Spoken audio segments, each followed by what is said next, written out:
I mean, who's working harder? Is it Harriet? Is it Fanny? Is it Kate? I don't know who the Harlot of the Week is, but I know they all put in work this week. Stay tuned to find out more. You're tuned in to AfterBuzz TV, the ESPN of TV talk. Now, let the buzz begin. Guys, welcome back to the Harlot After Show. Hey. I am one of your hosts, Linda Entwy, and to my left, the amazing, the wonderful, the one and only Kitty Kaboom. Hey guys, if I was ever in need of some self-love, boy, I know where to come. Linda always makes me feel so good. Listen, this episode was so good, so juicy, so much stuff going on. Definitely. I know they're laying the foundation for another shock factor. I already know that. Yeah, so I'm definitely. like holding my breath. What were your overall thoughts? I thought it was really well done. I love that they packed so much into just an hour's time. Like the scenes just go by so quickly. So it's a fast moving pace and you have to pay attention. So I really enjoyed the fact that there were nice little things that were kind of tied up and then everything was opened back up on this side. Like, you know, you're walking from place to place going, wait, explosion over here? Oh, okay, we got that together over here. Wait, they're going crazy over there. I love that element of it. So yeah, it's great. I agree with you 1,000%. I just think that, you know what, something's going to happen and I'm not here for it. Guys, we have Harlot history. We have the top 12 harlots of history that I was going to tell you and continue about. We are on number 11 this week. And that quote of the show, because, you know, I can't get enough of the great writing on this show. It really is very well done. Yeah. Let's jump into Fanny, because Fanny opens the scene. So Fanny's working, Kate's working, and Nancy is falling apart. Yeah. What did you think? I like the fact that Nancy has a conscience, right? I like the fact that she hasn't been so hardened by this life that she's allowed herself to be like, okay, I killed him and what? You know, this is obviously bothering her. I think she's doing the right thing by meeting, like joining forces with Fanny. I just don't know what kind of board Nancy would make, just because she doesn't seem to be cut out for that part of the world. Like, she had her own niche, right? Yeah. And so she was great at that, obviously. So it'll be interesting to see like how they're able to, if they're able to keep it together and how she's gonna like keep things moving. I love seeing Fanny rise though. She deserves everything she gets. She needs more screen time. You know what I was noticing though, or I was thinking while I was watching it?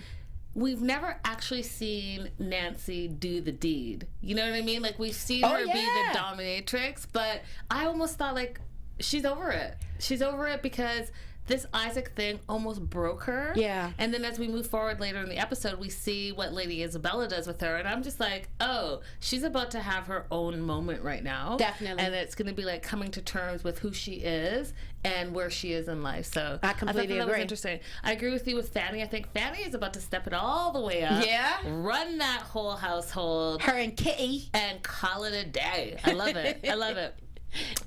What did you think of Elizabeth and Fredo and Lucy finding out of all that debt and knowing that she partnered with, basically they're frauds. Yeah, they're frauds. And that's what they do. They go from town to town and just kind of deceive people out of their money, whether it be marrying them or screwing them out of it or literally screwing them out of it. That seems to be their steez. So I was disappointed to see that, especially since I thought they brought such a dope element to the show, right? Yeah. Like, they're black, they're Asian, they're mother and daughter, but son, but obviously not really. And how does that work? And like, I wanted to like flesh them out and get some backstory on them, but I don't know how much longer they're going to be around because they just keep pissing people off. So that and when Salabet took out, we don't know if it's Salabet or we don't know if it's Lydia, but when they took out that ad saying that they're basically bankrupt, right? I was like, oh. I know, right? It's downhill from here. It ain't looking good. It ain't looking good. I didn't like the fact that she tucked her tail and just kept it moving. Like, we can't do anything for Lucy now. Yes, you can be. You choose not to. I didn't appreciate that. Like, I hate a coward. You know what I mean? Yeah. You're going to run from the jail that you spent time in and it tore you up, so you know that this young lady is about to go there as a result of what you've done, and you're not going to take any type of steps to help her out. Yeah. Yeah, get your ass down off that cart, whatever, old-fashioned car, and get on over here and pay the piper. Who do you think you are? Yeah, and you know what? I didn't like how Fredo was telling Lucy how she's lazy. Listen, we already know that you're jealous of her because you're in love with, what's his face? The guy with the K. The magistrate guy. Oh, I love him. Not the magistrate. Oh. His name is, I can't think of it, and you guys probably in the chat knows, but the guy that he's in love with, it's his John. Oh, that's his basically. John, but just is not really, he's not out. So he's lashing out of her not for the right reason, because obviously she's not lazy. She owns that house, so you need to calm all the way down. I don't know if it's just because those are the scenes they focus on, but no shade to Lucy. We know I do love me some Lucy. Croft. What does she doesn't seem to work very hard at making sure that house is maintained. What? I don't see it. Lucy? Yes. Shut the front door. What do Lucy do besides like bring them all in and show them how she can love them? She's the one that is covering for Fredo, because Fredo's in love, and I remembered his name now. I do remember Croft, that. Yeah. Right. So she keeps everything in order. She's putting Lydia at bay because Lydia is circling that house because she's like, I'm part owner and I'm about to have that place back. So she knows how to fight Lydia on that end. And now she's just finding out about all this debt, and she's going to go ahead and handle that too for Elizabeth and Fredo. So I think that, behind the scenes, she's doing a lot. She's moving and shaking. Yeah. So I apologize. You know what I was thinking in terms of generating money for the house? Like, she doesn't seem to be out on a PR campaign to bring in more clients, or that's where I was going with it. But you're absolutely right. Doing what she does best, what her mama taught her how to do. That's it. Yeah. Make that money. Make that coinage, girl. Make it happen. Guys, I want to shout out the chat because we have a lot of great people in the chat. Christine Lawrence, if you're watching I'm blowing kisses to you. Yes. So sweet of you. Such a sweetheart. Thank you for everything. Yeah. I was like, what is that? Oh my God, that's so sweet. You know what you did, and I love it. Gina is in the chat. Thank you, Gina, for joining us, and Lawrence, and all of the great people in the chat. We love you guys, and we love that you are in here. I love this comment by Gina. Elizabeth is a seductress that has her hand in your pocket while charming you. She's almost like an evolved Violet. Facts. 100%, girl, la la la la la. Yes. I love that comment. She says, as much as I hate Lydia, it's nice to see her in her full power. Listen, it's always good to see Lydia at her best, isn't it? Because she's Listen. at her worst when she's at her best, and vice versa. Gina, she's a cockroach. She is. You know how you can't kill a cockroach because they always come back in droves? That's her. But like the good kind of cockroach that has like maybe a little baby hat on it or something. I guess. I love to hate her. I love to hate her, but I hate to love her. Let's move on to Cherry. So Cherry is one of my favorite characters. Yeah. So you see her in Lydia's place with the paddle and the invitation to the cricket thing. But she's like, what is this for? Cherry's so clueless. But not, because she only thinks of one thing. She only thinks of what she knows, and I thought it was hilarious that she's thinking that it's like a whips and chain thing, but really, it's a cricket paddle. Do you know what cricket is? Right? I'm quite aware. Cricket is pretty hard to follow, so I can't say that I'm an avid fan, but I'm definitely aware of the game and how it's played. I thought it was awesome. I love Cherry. It's like she just kind of... I like that she always goes with the flow. Yeah. The only time I've ever seen her visibly upset, obviously, is when she fell for the son. Yeah. And he skipped town and said, I can't do this. But I think that Cherry's awesome. She wears her heart on her sleeve. She always shows up. She's a hustler. If she ain't selling flowers, she's selling condoms. She done made it into this house. Who would have thunk it? You know what I mean? She's, in their opinion, or unfortunately, they call her half of a woman. So to be thought of half of a human being and still be in a house that's up and coming is a big deal. Yeah, I felt for her though, because she thought she was going to go to the cricket show, the cricket game. And Lydia shot that down. Was like, I got an errand for you, like you're the errand girl. But she kind of is the errand girl. I know, but she can be so much more because she's so crafty. I concur, but Lydia will never give her that. You know that, because she doesn't respect her. Well, she doesn't respect her because she does things like she did when Lucy was like, where's this cricket game? And she spilled the beans. She blurted like it that, out. like in 5 seconds. Right. And Lydia's look of death to her. Right. Like, you moron. And Lydia even started to say, none of your business. But before she could even get it out, Cherry was like, my bad. That's what she asked, so I told. Yeah, right. And there's nothing wrong with that. I actually loved it. Let's talk a little bit about Lydia confronting Kate. So we saw in the opening scene how Kate was with the magistrate, and they were looking like they were in love. That's the first time I've seen.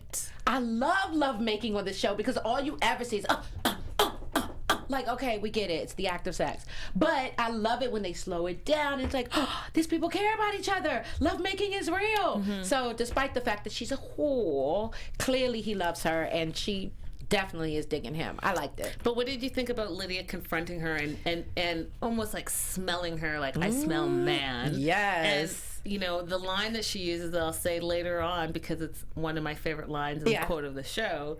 But she was basically like, don't lose your worth. Exactly. And I mean, I think that's good advice. She is grooming her to be Queen Bee.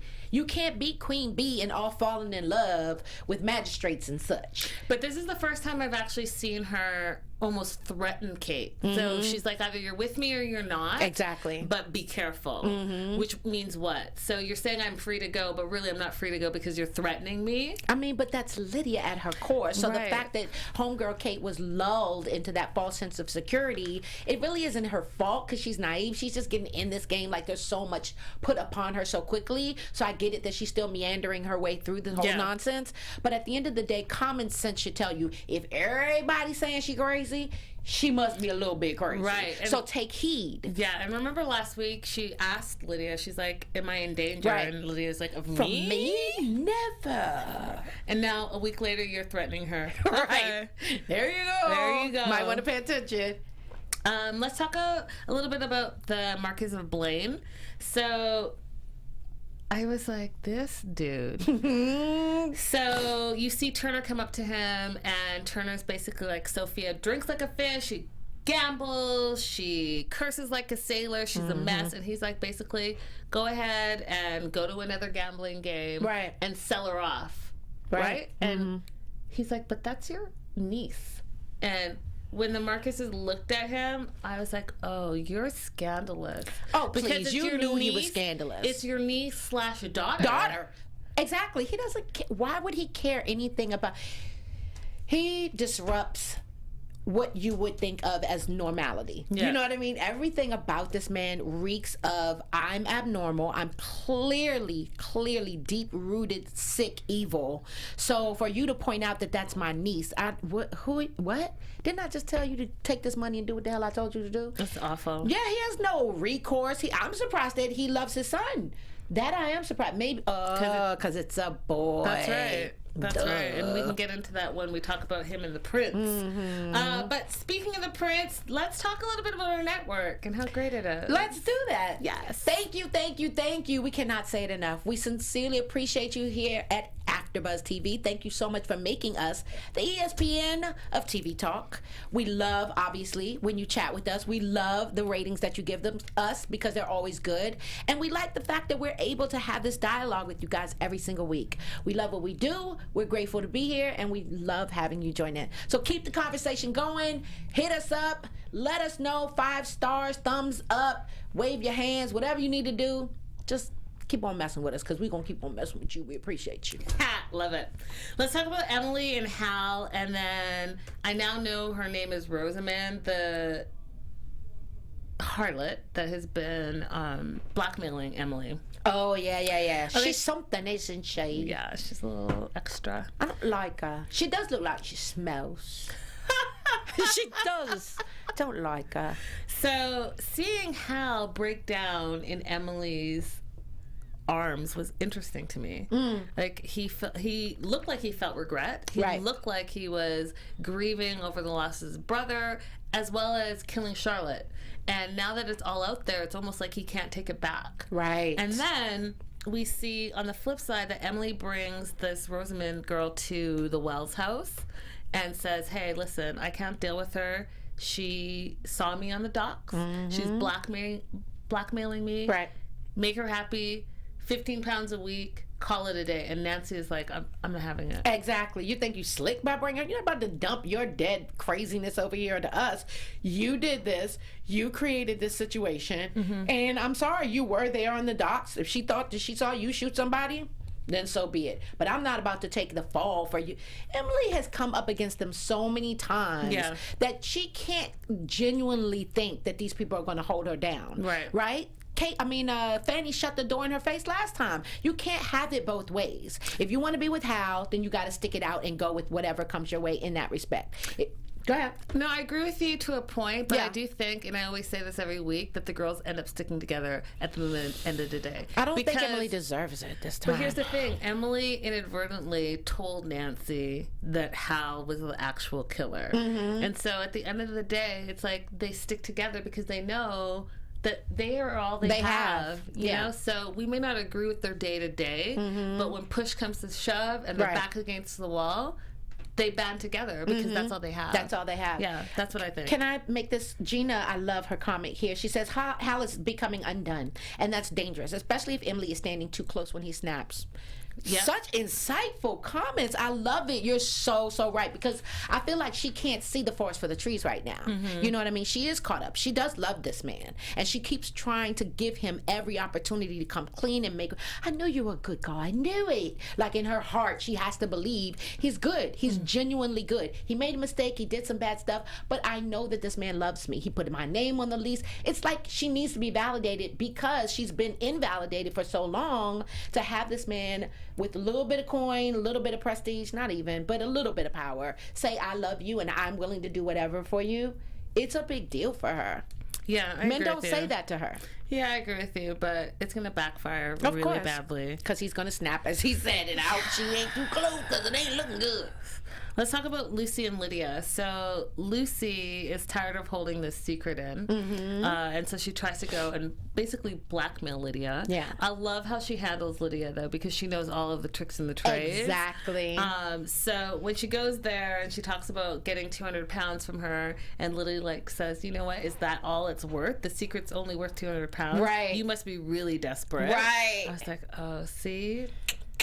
I thought she was on the lower hand of things, but then she flips it because she finds out what the cricket game is, and she's like, we'll see who plays good cricket. Exactly. Right? Yes. What'd you think? I thought it was dope. I loved, as you said, I have to underscore the fact that she handles Lydia so well. She's not intimidated by her. She's not afraid of her. She doesn't let her push her around. And the fact she's been menacing to her family for so long, they've been in bed a long time. She knows this broad. Yeah. So she's not about to let her unnerve her or make her feel badly about anything. Yeah. And then to be able to get that information so quickly, it was like, oh, we can play this game, sweetie. Have we met? Yeah. I'm Lucy effing Wells. I got this. And I thought it was interesting how Lydia also said, listen, I can talk to the press and I can tell them that the golden square is worth something, so don't worry about the press. Right. Don't worry about your debtors. So I think that Lucy was able to almost bank that in the back of her mind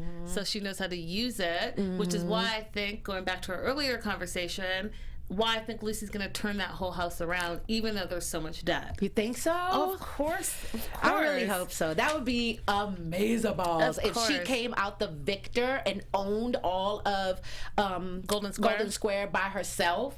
Oh, I think she's laying the foundation, because on the one hand you see her getting all this information from Lydia, saying that she will be quiet. Lydia then will turn and go to the press and say, yeah, she's cool, Golden Square is liquid, and they're all good. But then she goes to Croft and says, yeah, I'm willing to testify, and I'll say this. And she also calls out Lydia and says Lydia is complicit in the rapes and murders, so she needs to be on it. And then we find out a little bit later that she goes to debtors jail. I don't think she's going to stay there. No. But she's laying the foundation, I think. Yeah, and I love that. I mean, I think that I've always loved Lucy. I think that she's finally coming to her own. All this meek and, unknowing and I've been kept in a bubble thing, that's the days of yesteryear. Right. Them days is over. She's emboldened. She's empowered. She knows her worth, and she knows how to work it. Yeah. She definitely taking page from her mama's book. You know what I mean? She's pushing aside people and making her own way. Yeah. And you got to respect that. Absolutely. So yeah, I really do look forward to her. She's not about to be in that jail for long. If her daddy don't get her out, the whole group of young ladies will from the old house. Like somebody's gonna. And even the magistrate was taken aback that she was there. So it looks like he might have something to do with that. Yeah, and William gave her some money, so I think that she'll be out shortly by next episode. Let's talk about Harriet and William and how they were talking to the magistrate. They're still looking for Jack. They know that Lord Lebsom has kidnapped him, and this whole slavers in London taking free men illegally. What are your thoughts on that, and what are your thoughts on how they decided to like go to the press and kind of plead their case, make posters? I thought it was so sad. I was like, you know what? The slave trade was not there, and you all are coming bringing your nonsense here. Ugh, awful. We could have a whole nother show about my thoughts on this subject. I mean, as a black woman, obviously I feel very strongly about it. I am grateful that they brought this to the forefront in terms of subject matter for the show. I think that is awesome, that they haven't just acted as if this thing didn't exist and kind of glided over it, because they could have very well done that, right? But they brought attention to it, to hear Margaret's husband stand up, William stand up there and say, people of our color. I just didn't expect that to come out of his mouth. Like that warmed my heart, that they're taking heed about what's going on around them, and they're not taking it, they're not standing for it. Too often we hear about people with melanin disparaged because they've just been beat down so long. They just kind of keep trotting along, and we just hope it get better by some type of osmosis. So for them to take the reins and be like, we're not about to take this line down, we get it, we know what you're doing, but you're not going to get away with it, is like, I loved it. It was so awesome to see that. And of course, people that aren't prejudiced in this time, obviously Lucy being one of them, that's her Paul, and other Caucasians that are just standing behind these black folks and basically like rallying them, warms my heart as well. It's just good to know that there is human decency and people knowing the right and the wrong, even in the midst of all their crazy stuff going on. Which, relates to present day as well. Well, yeah, but as I said, we can talk about this forever. Don't get me started. No, it's a lot. It was good to see that there are still good people in the world. Yeah. And that, you can still fight for your rights. Let's talk about Croft and Lucy. So he sees her in the street. He tells her Blaine is maneuvering in the House of Lords and he's going to be governor soon. If they don't act fast, then there's no hope. And so Lucy's like, yeah, I'll still testify. And then she gets put in debtors jail. What did you think of that, and what do you think is going to happen next? Okay, run it back one more time. I'm sorry. I'm listening. I just didn't catch it. No worries. Croft, right? So Croft is trying to take the Blaine of Marquis down, right? And so he needs Lucy's testimony about him being a rape and kill and pillage kind of guy, not a good guy. And so he was waiting for her to testify. Right. And then when she was supposed to testify and she didn't show up, it's because she's in debtors jail. Right. What did you think of that, and what do you think is going to happen? Do you think she's going to get out of jail early enough to testify and bring the Marquis down, or do you think that she's going to stay in jail? Well, obviously, hopefully, she gets out in time. That's what he's a horrible person, so he needs to be taken down. And the fact that she gave her word, excuse me, without the knowledge that she's in debtor's debt, obviously you can come to all kinds of conclusions. Well, she's not trustworthy, she said this, but she's reneging, or she's bailed on us, so that looks bad in terms of allegiance or loyalty or whatever you want to call it. So that kind of sucks, but life happens, and I'm sure listen, in this town all you need to do is tell one person. it spreads like wildfire. So I'm sure they'll hear that she's in debtors jail because that's all they do is just kind of run back and forth all day, all town, and tell everybody's business. So I'm sure it'll be determined, and then they can move forward. But I see her getting out and being able to kind of save the day. Yeah, I think it's saving her life, to be honest, because the Blaine kind of threw that veiled threat like she needs to be silenced. So maybe this happened for a reason. Maybe she wasn't supposed to testify at this moment so that she doesn't get killed. Exactly. God, can you imagine both the girls dead? You know what? The show won't surprise me with any of it. So we have the Blaine and the Prince kind of playing a game, drinking, and talking about their clear way to the kingship. And the Blaine is trying, you can clearly see he's maneuvering and like manipulating the Prince because he wants the Prince to kind of be under his thumb. And that point where he was like, you were born to govern and command. He's like, but I'm going to teach you how to conquer and subdue. I was like, oh, you better work. Not even that. I was like, you are so gross. You're blatantly saying how disgusting and awful and how you put your thumb down on women and don't respect women and don't respect anyone besides yourself in power, and you want to teach someone else to do that? Shame on you. That's how I felt about it. Yeah, and I think you're absolutely right. But there's so much shame to be handed out on this show, right? It's so many people that should go to bed every night and just toss and turn, and they don't. Yeah. They're horrible human beings, and their level of decency just doesn't exist. They know no bounds. I think it's so sad that these deplorable human beings are able to prosper. Man. But it wouldn't be a show without the good bad guys. So we love it. Though, let's not be confused about that. So it's a storyline. So we love it. But it's super like, ooh, that's how far you gonna go with that? Right. Let's talk about Lady Isabella and her brother and her stealing his son to get back at him. Love that. How she knows that he knows where her daughter is. So it's kind of like a tit for tat. What did you think of that? What do you think is going to happen? And do you think that was the right move? Because, Nancy thought this was the wrong move for her. Oh, of course. I thought it was very interesting that all that jibber jabber he does, all of that delegating responsibility to his underlings to take care of his dirty work, all the trifling stuff that he's up to, he let Nancy smack the shit out of him and cried like a little bitch. That made me so happy. Listen. I was like, dang, Nancy. Nancy reached back and smacked that man, and he was like, oh, like I'm rich. People don't hit me. What is this? What? I don't know. I don't even know how to handle this. Because, of course, he went in there like, I'll tell you. But he pushed past the guys and then got stopped by Nancy and stopped. She's the girl. If anything, it would seem like he would knock both of them out the way and, like jump on his and get his son back. Yeah, he wasn't expecting it because he doesn't respect women, right? Oh, so exactly. So that's why I expected him to just go in and just, go ham. Yeah. And not even, and then the two, what were they, butlers or something? They didn't look like they could take him. So they didn't even try. So who's to say? But I just loved when she smacked the mess out of that man. Yeah, I did love that. I wonder what that's going to look like moving forward, but we'll see. Yeah. Hal is very enterprising. So we see how he's kind of working Harriet, how he wants to provide like muscle and protect her home for, just a few quid here and there. Yeah. But he's up to more because he wants her house to be called a Pincher house. Right. And I think that he's now trying to lay the foundation of being like this entrepreneur with the tavern and taking over all of these houses. What do you think is going to happen with that? And do you think Harriet, because I think Harriet's smart enough because she called him out. She's like, oh, but with what percentage? Exactly. Right? Like you're trying to bully in on what I've established here. No, thank you. Exactly. Thank you very much. I came up from the bottom. Now I'm here. Okay. Yeah. Shout out to Drake. Yeah.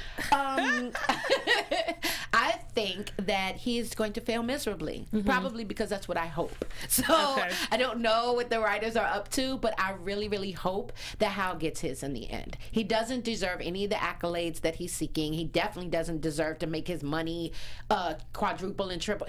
You're not that guy. Like, you did a horrible thing, and I don't believe anything that comes out of your mouth. I don't believe you're in it to help Lucy. To help Emily, Harriet, right? I just don't see him as like this good guy. You know who's a good guy? Paul. William, and he'll never aspire to that. He doesn't look out for the little man. He cuts corners wherever possible. He tried to basically steal that man's land, Margaret's husband. I don't care for him. I don't like him at all, and I don't think he's going to prosper because I don't want him to. Well, there you go. You said it right there. The Kate and the prince. Do you think Kate is going to win him over? Because I think she already has. I think she already has. I think she has the dominant hand, and even though the Marquis is trying to be in the prince's ear, I think Kate is going to win him over. And I think she's going to not only win him over, I think that she's going to have him on one side and the magistrate on another side. And play them both. And I think someone in the chat said this too. I think it's going to be Kate and Nancy that bring the Marquis down. Oh, yeah. I agree 1,000%. 1,000%. What do you think of the kiss with Isabella and Nancy? And Nancy? Gina commented, Nancy and Isabella are so beautiful, and even Isabella's courage to kiss someone just shows how much Charlotte has an effect on her self-confidence. Yeah. I think you are absolutely right. I think that, Charlotte did an amazing job of kind of empowering her before she left this earth and giving her the voice that she needed. She was very, meek prior to. So everybody's on the come up. Everybody's getting their glow up on. I'm not mad at that. And I love the kiss. Remember when it happened? I was just like, oh my gosh, she kissed her. Yeah. She really, and I think it's kind of scared Nancy off, right? I don't think Nancy has fully embraced the fact that she likes women. And I think that it scares her to think that other women might be attracted to her. Because, she dresses like a man. I think she's a little, I won't say confused, but a little unsure of where her allegiance lies, whether it lies with either sex at all. And so to have a woman come onto her that strongly, it just kind of scared her. Whoa, I didn't expect all that. I think it's beautiful though, because like I said earlier, I think that she is contemplating all the things in her life, and I think that she's coming unglued. But I think in coming unglued, she's going to come back bigger, badder, stronger. I see that. And I see how Charlotte, like you said, had an impact on Isabella, and Isabella is stronger for it, and Isabella is going to have an impact on Nancy, and Nancy's going to be stronger for it. So it's like they're paying it forward to each other, and that girl power, I love it. I love all of it. As long as they're able to see that in each other, they'll be fine. You know what I mean? But I think Nancy's going to have a tough time just because she doesn't receive positive stuff too easily because she's been through so much. It's almost like she's side-eyeing anybody that comes to her girl, it's gonna be all right. Yeah, but I think Isabella is poking the hole, because remember, she came clean to Isabella first. She's the one that spilt her guts to Isabella. True enough. So we'll see. Oh, Nancy still pines for Margaret and is struggling to get past it. You're right. I know. You're right, Gina. You're right. And it is very difficult for her. It's really difficult, guys. But it's difficult for everybody. Did her sister Lucy not run in there? I need Charlotte. I need her. Yeah. Understandably. We miss her too. We miss her too. How dare you kill her off? I'm still not over it. We're still reeling from that death. Seriously. Let's move on to some news and gossip. Yes, indeed. Let's have some news and gossip, shall we? Alrighty. So, my news and gossip this week focuses on the young lady, and I use that word very carefully. Leslie Manville is her name. She is the actress that plays Lydia Quigley. She also, which I did not know, plays on another Hulu show called Mum, M-U-M. She stars in both. One of them is a warm comedy series that deals with grief and loss and mother-son relationships and sibling relationships and death. Obviously, that is not Harlots. And then the other, obviously, is just a woman that is out to kill at any cost. So I love being able to see the different... this woman knows no bounds, right? Yes. Clearly, we're the biggest fans. Yeah. She's an amazing actress, obviously. Yeah. She pulls off so much in such a short amount of time. And I just wanted to highlight the fact that everybody clearly knows that because they've given her all these opportunities to kind of just show how multifaceted she is. So she says of her character in Mum, this character does not judge people. She doesn't want to make them feel humiliated or anything. She's an absorber and a listener. How lucky, how wonderful to have these choices. So yeah, to be able to play two literally like polar opposites and kill them both. Like, she's a beast in both the roles. It's just, it warms my heart. I just love seeing people love what they do, be passionate about it, and then excel. It's nothing greater than that. So I've not seen Mom. I won't say that I have, but I will check it out just to be able to give it a little dimension. Yeah. Oh yeah, I hadn't even heard of it, but it's about to be on the list. We're gonna check it out. For real. So big ups to Lydia Quickly, aka Leslie Manville, and we just hope that we see you in so much more stuff because you're amazing. Yay! Let's do our Harlot of the Week. So my Harlot of the Week is not actually a harlot. It is Hal Pincher. And I'm going to tell you why. Because he's a whore. That too. But he's enterprising. He is using not only his grief and his greed to like present himself forward, but he's like, you know, I say this word a lot. He's like a cockroach, and he's still standing. He's got a tavern. He's trying to take over a new house. He's seeing how his grief is propelling him forward. And I just think that, okay, you know what? You're doing the most. I see you. You're my Harlot of the Week. Who's your Harlot of the Week? My Harlot of the Week this week is Kate. Because I really, really believe in the fact that that's Nancy.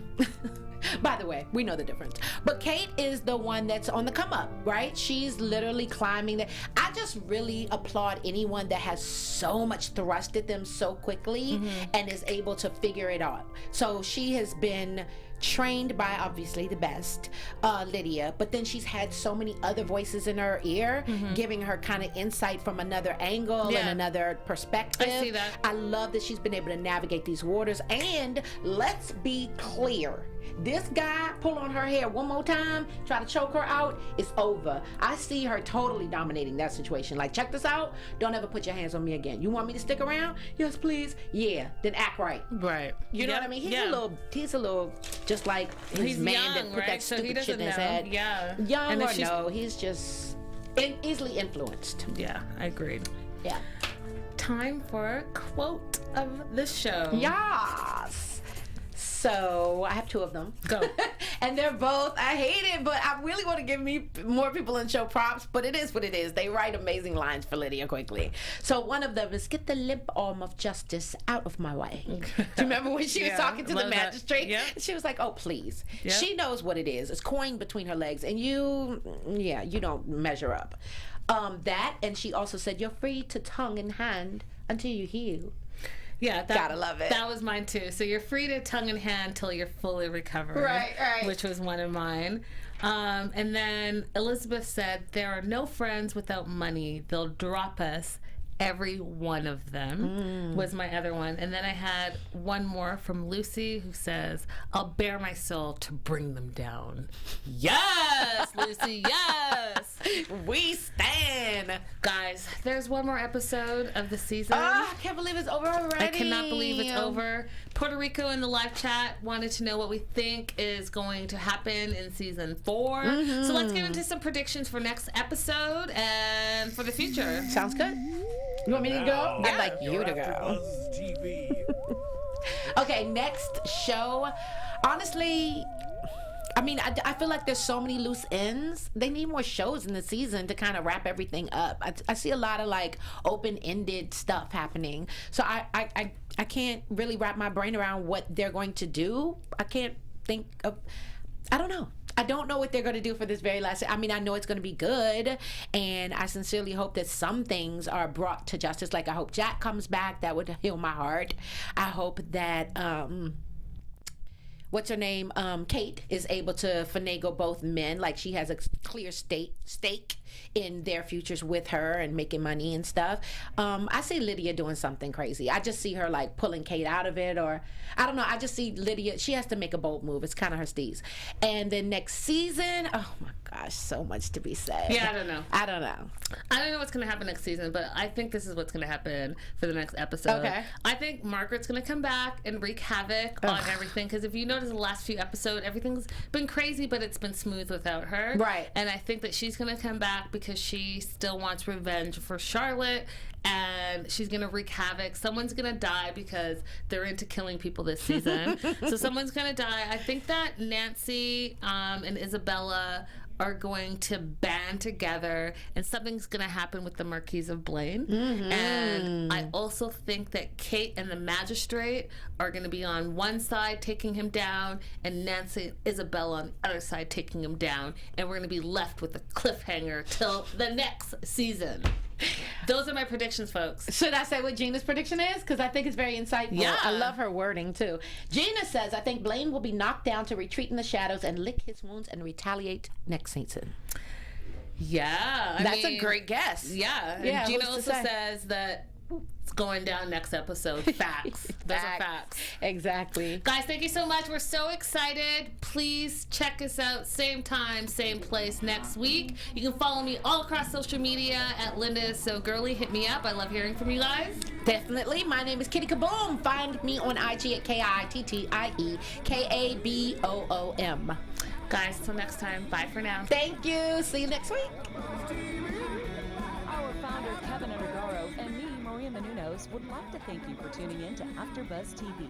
Remember, we're not just the first, we're the biggest in the world, and we're the only destination for all your favorite TV shows. Whatever you crave, we've got it. So go to AfterBuzzTV.com and check out our lineup. Buzz you later. The views expressed herein are those of the hosts only and do not necessarily reflect the views of AfterBuzz TV or its owners or principals.